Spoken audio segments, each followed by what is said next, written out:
Federal law says that all polling places must be accessible for those with disabilities. And in tonight's Built in the Blue Ridge, WSLS 10's Patrick McKee introduces us to a local company that'll make sure voters in the Big Apple have access to polling places so they can cast their ballots.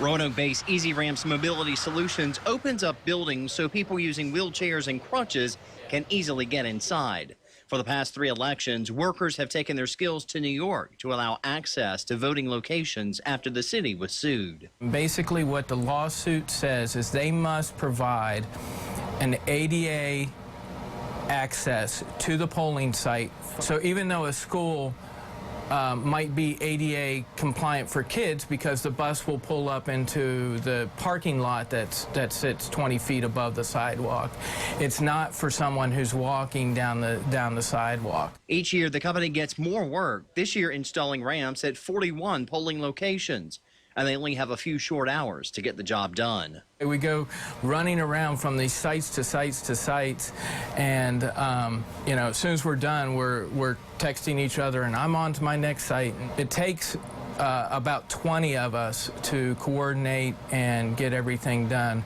Once the polls close, they break it all down, a process that only takes about 2 hours. Between elections, it's work with VA hospitals and veterans that keep them busy. Last year, we installed 990 ramps for veterans throughout Virginia, West Virginia, North Carolina, parts of a few other states. David Markham's dad, Arthur, is a veteran currently living in a nursing home. He's having a ramp installed so he can move back home and still be able to come and go. He can still walk a little bit, but sometimes it's a little rough, and, you know, it'd be easier for him to have a ramp, and then he can come out and sit in the yard and enjoy himself. It's the freedom of mobility that gives workers a sense of satisfaction at the end of the day. It's a great feeling to be able to provide people a way to live their life with dignity and do essential things.